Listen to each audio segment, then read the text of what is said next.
Over the past few months, the peso has seen a decrease in value. This as talks with the North American Free Trade Agreement continue.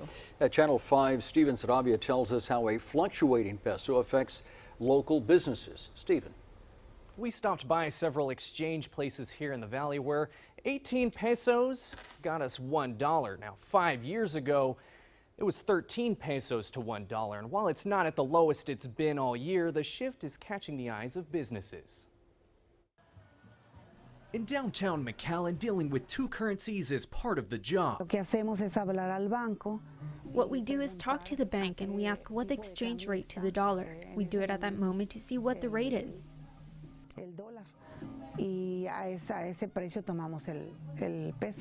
Margarita Ariza has owned her shop in downtown for the past 7 years. Whenever the peso drops in value, Ariza also sees a drop in customers. It's unfortunate because most of the year we've had fewer clients because the exchange rate was very high. Ariza says this has been more so the case these past couple weeks. You need more pesos to buy an additional dollar.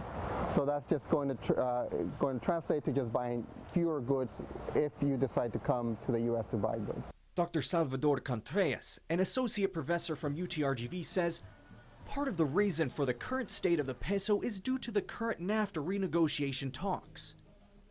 He says the slight decline started roughly when the talks began. So this has not been a positive sign for both the peso, the Mexican peso, and the Canadian dollar. While a decision has yet to be made, Dr. Contreras says the markets tend to fluctuate based on what may happen and can even overreact. He says we saw this with the peso earlier this year in mid-January when it reached an all-time low. I think there was an overshoot at the beginning of the year. It went too far. And so it's just basically retrenching. The peso lost too much value. It's just going back to some natural level. While in downtown, we came across a couple businesses who tell us they've stopped taking the peso because it fluctuates. Ariza says she will continue to accept the peso at her business. With NAFTA talks expected to continue into next year, Dr. Contreras expects exchange rates with the peso to stay consistent. With the election in Mexico coming up next year, he says we can expect to see some shifts in the value again. Live in the Channel 5 News studio, Stephen Sarabia, Channel 5 News at 10.